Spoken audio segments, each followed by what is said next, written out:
Today I discuss blood pressure.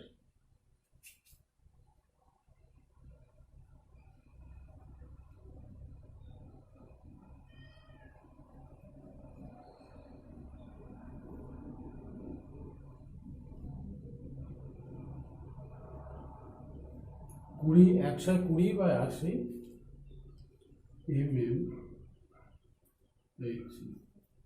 Blood প্রেশারটা most common disease the hypertension. তো হাইপারটেনশনটা কিসের সঙ্গে রিলেটেড আছে? হাইপারটেনশনটা হচ্ছে আমাদের ব্লাড প্রেশার। তো আজকে আমরা জানবো যে ব্লাড প্রেশারটা ব্যাপারটা কিভাবে আসছে। ব্লাড প্রেশার প্রথমটা আমি এখানে লিখলাম 120 বা 80। তো 120 এটাকে আমরা বলছি systolic pressure and 80 is diastolic pressure.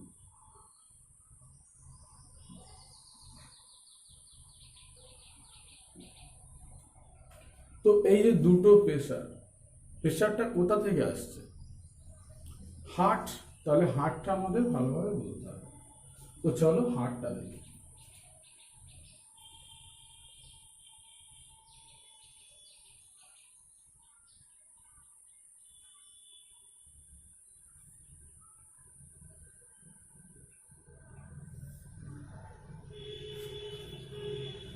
This is the human heart. এটাকে আমরা বলছি left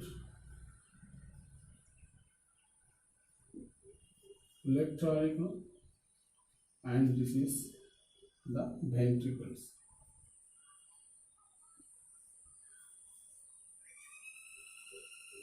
Left ventricles and this is the right ventricles.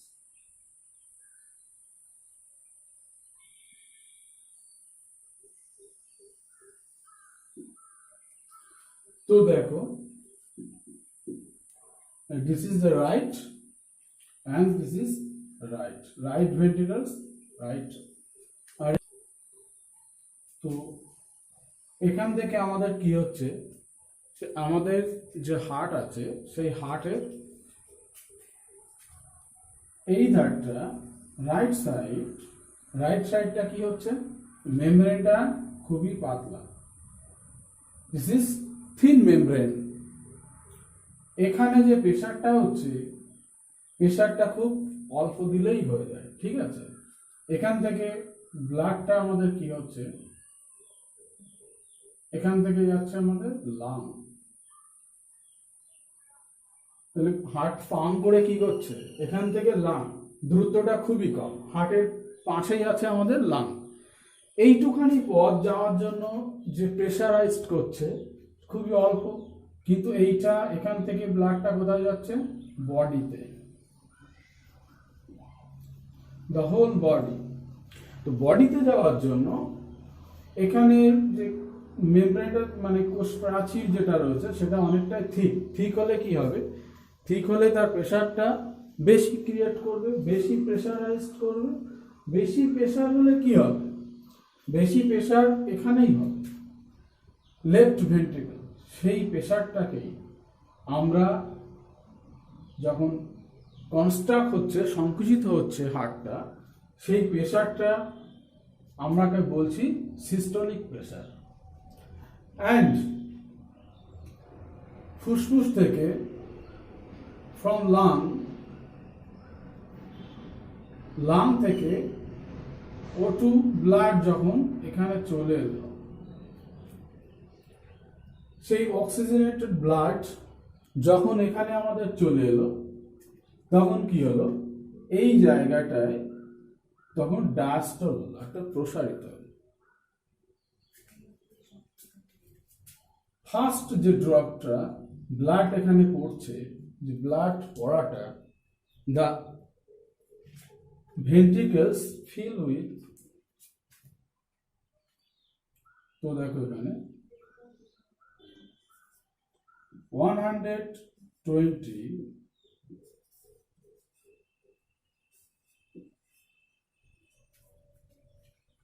Systolic blood pressure, যেটাকে বলছি আমরা হার্ট কনস্ট্যান্ট। ব্লাডটা হার্টটা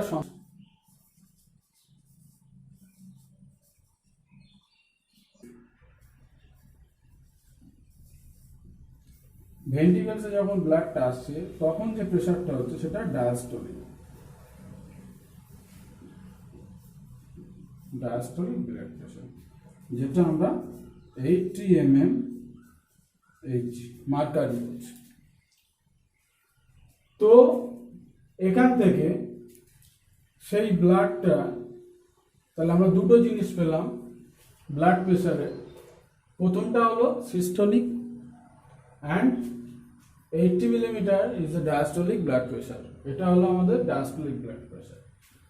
এবারে দেখো এই যে ব্লাড প্রেশারটা কিভাবে রেগুলেট হচ্ছে, কিভাবে ঘুরছে, সেই জিনিসটা এবারে তোমরা দেখো।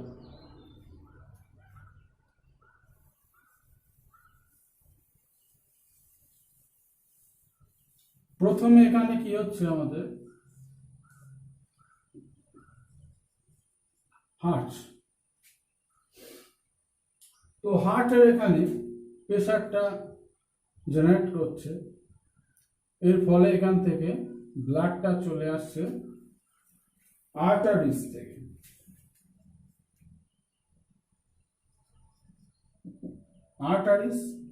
আর্টারিস থেকে চলে এলো আর্টেরিয়ালস,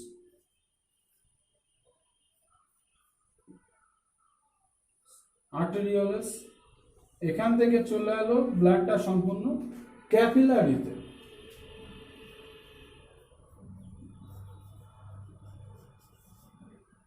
ক্যাপিলারি এটাকে আমরা ব্লাড ভেসেল, বিভিন্ন ভেসেলের মাধ্যমে ব্লাডটা হার্ট থেকে, লেফট ভেন্ট্রিকলস থেকে ব্লাডটা আর্টারির মাধ্যমে চলে এলো আর্টারিয়ালসে, আর্টারিয়ালসের মাধ্যমে চলে এলো এখানে প্রেশারটা 120, এখানে আমার 65 mm।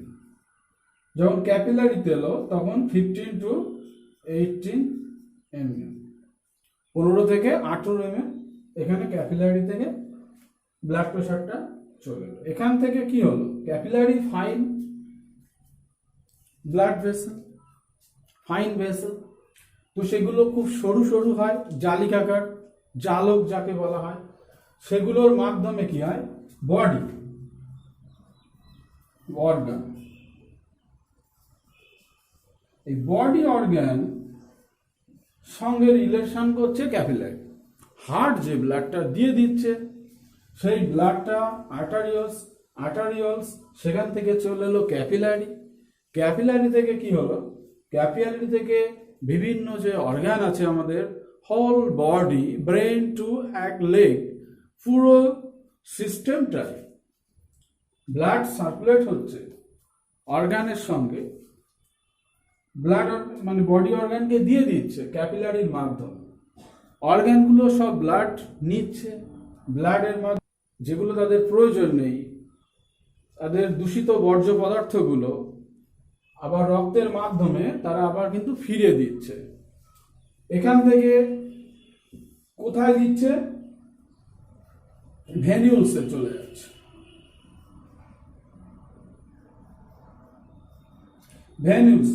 ভেনিউলস থেকে চলে যাচ্ছে ভেন্স থেকে চলে যাচ্ছে কালেক্ট করে আবার হার্টে চলে যাচ্ছে। তো এখানে দেখো ক্যাপিলারি থেকে ব্লাডটা ভেনিউলস কি করছে,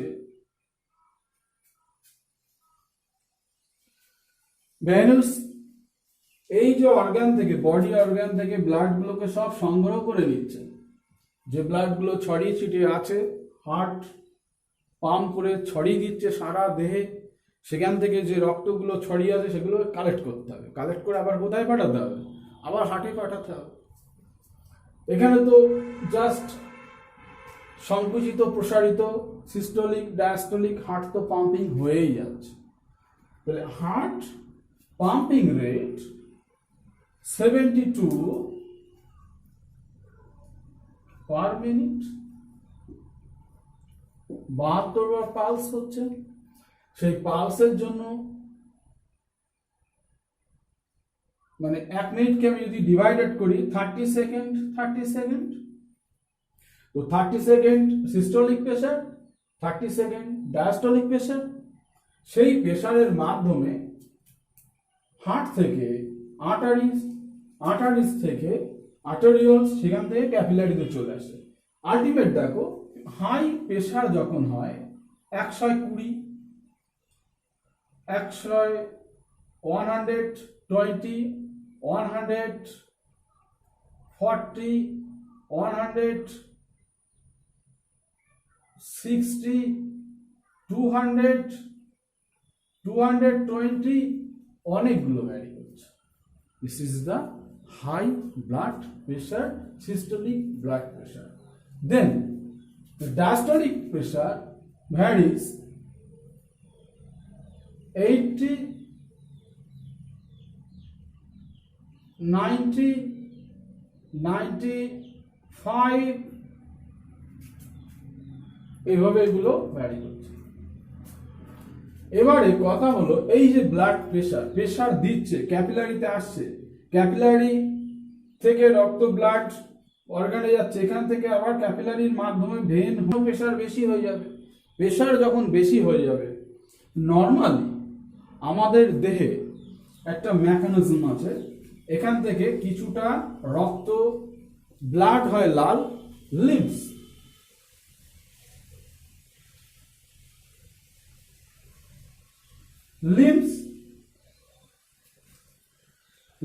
হিসাবে যাচ্ছে, লিম্ফস থেকে লিম্ফ ভেসেলে চলে যাচ্ছে,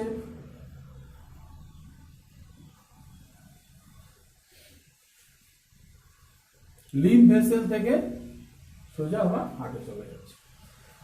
এই লিম্ফ হচ্ছে, ব্লাড হচ্ছে লাল রঙের, ওই ব্লাড থেকে একটা তরল পদার্থ, কালারলেস একটা পদার্থ, তরল পদার্থ এখান থেকে বেরিয়ে যাচ্ছে, যেটাকে বলছি লিম্ফস মাধ্যমে, লিম্ফস ভেসেল আছে, সেই লিম্ফ ভেসেলের মাধ্যমে প্রেশারটা এখানে একটু রিডিউস হয়ে যাচ্ছে। দেখো, ভলিউম যদি বেশি হয় কি হবে, তার প্রেশার বেশি হবে। ভলিউমটা প্রেশারের জন্য কিছুটা লিম্ফসে পাঠিয়ে দিল, সেখান থেকে কিছু চাপ কমে গেল, লিম্ফ ভেসেলে চলে এলো, লিম্ফ ভেসেল থেকে হার্টে চলে এলো, একটু প্রেশার একটু কমে গেল। এবং যে আলটিমেট ব্লাডটা এখান থেকে আর্টারিওলস থেকে এখানে এলো, সেই টোটাল ব্লাডটাও আবার এখানে হার্ট আবার ফিরে পেল। মানে 5 to 6 লিটার যে ব্লাড, সেই ব্লাডটা কিন্তু আবারও ফিরে পেল, হার্ট কিন্তু ফিরে পেল। এখন কথা হলো, দেখো তোমরা এখানে এই যে মেকানিজমটা, যে ব্লাড প্রেশার যখন আরো বেশি হাই হলো, তখন কি হলো, ক্যাপিলারিটা বাস্ট করবে। ক্যাপিলারিটা কি হবে, তখন এই নর্মাল মেকানিজম যতটা লিম্ফ যাওয়া দরকার দিল, কিন্তু তবুও ব্লাডে প্রেশার পড়েই যাচ্ছে, ক্যাপিলারিতে প্রেশার ক্রিয়েট করছে, এতটাই প্রেশার ক্রিয়েট করছে যে ও আর টলারেট করতে পারছে না। কিছুটা এখান থেকে লিম্ফস হিসেবে পাঠিয়ে দিয়েছে, তবুও কিন্তু টলারেট করতে পারছে না। তখন কি হলো, ক্যাপিলারিটা বাস্ট করবে। ক্যাপিলারি যখন বাস্ট করবে, তখন কি হয়, সেখান থেকে ব্লাড লিকেজ হবে। লিকেজ হয়ে গেলে বাইরে যখন ব্লাডটা ভেন বা ক্যাপিলারি বাইরে বেরিয়ে আসবে, সেটা কিন্তু ক্লট করে যাবে। কারণ ক্লট করবে, তোমরা জানো যে কেন ক্লট করে, সেখানে তো আর হেপারিন থাকছে না বাইরে, তো সেখানে ক্লট করে গেল। ক্লট করে কি হলো, ধরো একটা ব্রেনেই যে সমস্ত সূক্ষ্ম আমাদের জালক আছে, ক্যাপিলারি আছে, সেখানে এবার ক্লটিং হয়ে গেল। এই ক্লট হয়ে যাওয়ার পরে কি, হেমারেজ হয়ে গেল।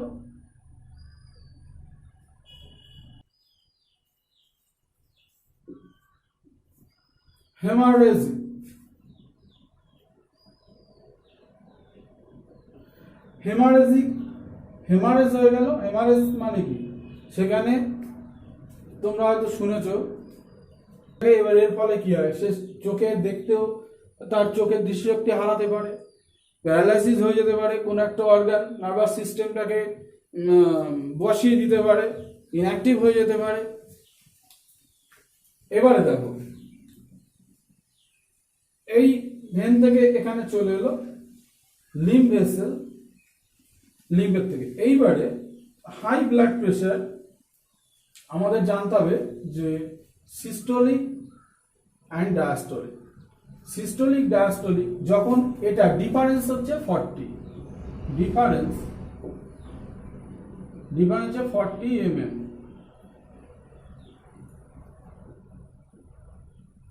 এইচজি। এই 40 mm এইচজি এটাকে আমরা বলছি পালস প্রেশার। এটাকে আমরা কি বলছি, এটাকে আমরা বলছি পালস প্রেশার। Pulse pressure. তো পালস প্রেশার দেখো, যখন এটা আলটিমেট, যখন এটা 110 বেড়ে যাবে, এটা তখন 90 হবে। এটা যদি 90 হবে, এটা 10 বাড়লে এটা 90 হলো। এখন দেখো, এটা 10 বাড়লো, এটা 85 হলো। কোনটা হাই আছে? এইটা হাই। এর সাপেক্ষে এটা কিন্তু কম। তাহলে আমরা বলবো তখন high blood pressure, systolic high blood pressure, systolic high blood pressure. তো সিস্টোলিক হাই ব্লাড প্রেশার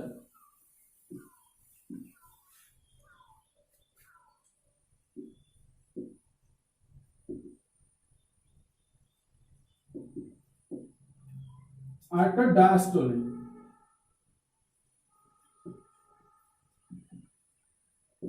সিস্টোলিকটা 120 থেকে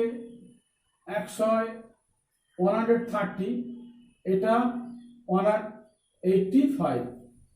এই যেটা হলো, এটা কিন্তু high blood pressure, systolic blood pressure high. এবারে দেখো, কখনো দেখা যাচ্ছে এর সাপেক্ষে এইটা হাই, এটা লো। ডিফারেন্স তো 40 করে, এদিকেও সেম ভাবে ডিফারেন্স তো 40 হবেই।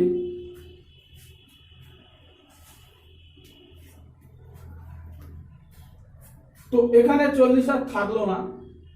এখন কেমন হচ্ছে, এটা হলো 95, আর ডায়াস্টোলিক হাই কখন হচ্ছে, এটা হলো 95, 15 বেড়ে গেল, এটা হলো 130, 100, এটা 130 করে দাও। তাহলে হাই কোনটা হলো? Diastolic pressure is high, diastolic. এখন দুটোর মধ্যে থেকে মোস্ট হার্মফুল কোনটা? মোস্ট হার্মফুল হচ্ছে এটা বেশি ক্ষতিকর। ডায়াস্টোলিক যদি হাই হয় তাহলে সেটা হলো কিন্তু খুবই মারাত্মক, আর সিস্টোলিক হলে কম ক্ষতিকর। ডায়াস্টোলিক থেকে সিস্টোলিকটা কম হার্মফুল। ওকে, তাহলে দুটো ব্লাড প্রেশার, সিস্টোলিক এবং ডায়াস্টোলিক, কোনটা হাই কোনটা লো, এটা তোমরা বুঝলে। আর ব্লাড প্রেশার হাই হলে যে মেডিকেল টার্মিনোলজি অনুযায়ী সেটাকে বলছি আমরা হাইপার টেনশন।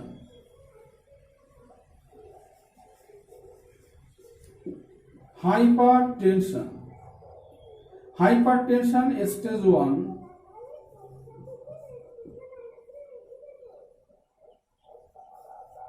স্টেজ 2, স্টেজ 1 দেখো। আবার যে প্রি হাইপারটেনশন, এটা 130,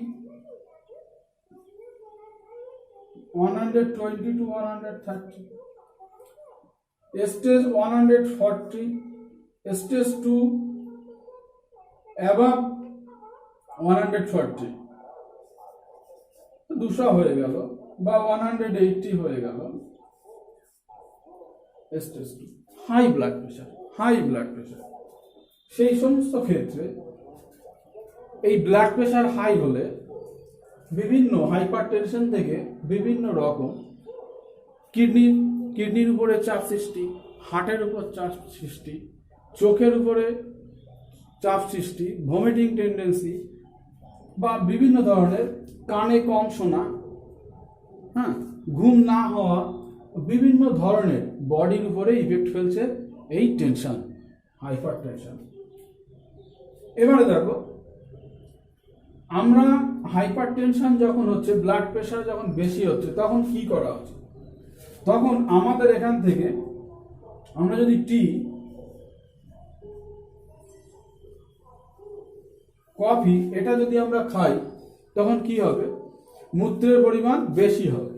তখন রক্ত থেকে যে জল অংশটা আমি যদি বার করে নিয়ে দেহ থেকে বার করে দিতে পারি ইউরিনারি ব্লাডারের মাধ্যমে, থ্রু ইউরিন দিয়ে, তখন কি হবে? আমার ব্লাডের ভলিউমটা কমে গেল। তাহলে ব্লাড ভলিউম কমে গেলে তখন কি হবে? তখন চাপটা আমরা হালকা হয়ে গেল। এবার দেখো, লো ব্লাড প্রেশার,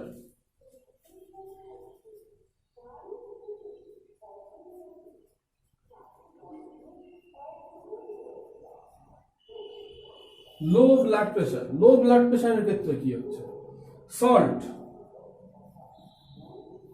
সল্ট খেতে হবে, সল্ট প্লাস গ্লুকোজ বা সুগার খাও। সল্ট হচ্ছে, দেখো, সোডিয়াম ক্লোরাইড। এই সোডিয়ামটা কি করছে? রক্তের ওখানে গিয়ে জলটাকে অ্যাবজর্ব করে নিচ্ছে, মানে ব্লাডে অ্যাবজর্ব করবে না, মানে জলটা বেশি করবে। সোডিয়াম হচ্ছে কি করবে?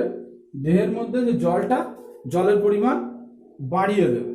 তাহলে যার লো প্রেশার হয়েছে তাকে লবণ খাইয়ে দাও, লবণ, জল এবং একটু সুগার খাইয়ে দাও। তাহলে সোডিয়াম গেলেই কি হচ্ছে? সোডিয়াম গেলেই তাকে বাড়িয়ে দিচ্ছে। আবার যখন জলের পরিমাণ ব্লাডে বাড়িয়ে দিচ্ছে সোডিয়াম। যখন যার হাই ব্লাড প্রেশার রয়েছে,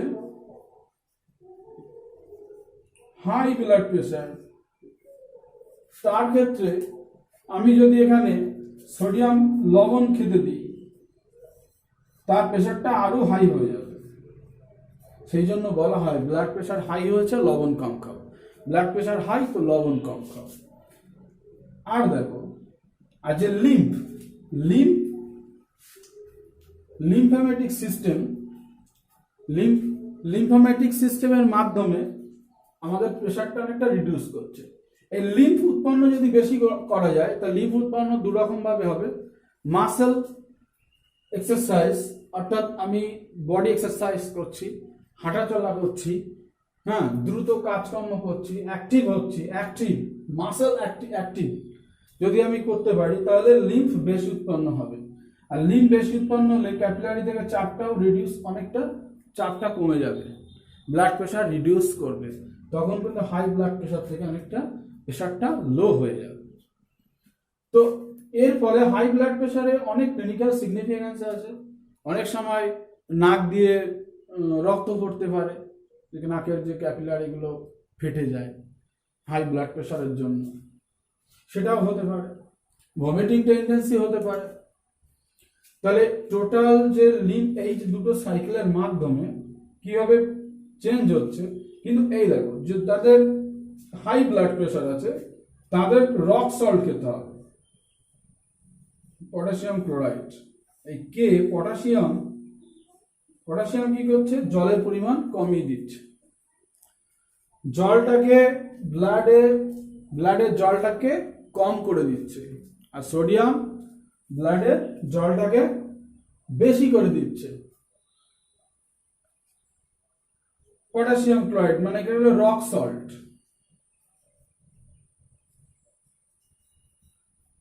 হাই ব্লাড প্রেশার তো রক সল্ট খাও।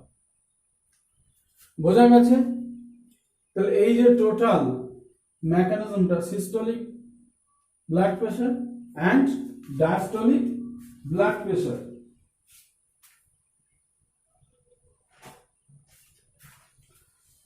তো মোস্ট ইম্পর্টেন্ট, কিভাবে ব্লাড প্রেশারটা ব্লাডের মাধ্যমে, হার্টের মাধ্যমে পরিবর্তন হচ্ছে, বা আমরা কিভাবে রিডিউস করতে পারছি, ক্লিনিক্যাল সিগনিফিকেন্স কি আছে।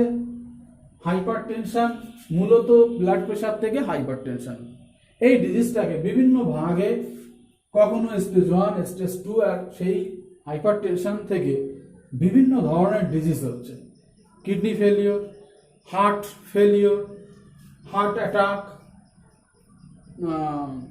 চোখে লালচে দেখা, চোখে ভিশনের উপর লাল স্পট পড়ে যাওয়া, সব কিন্তু ওই ব্লাড প্রেশার।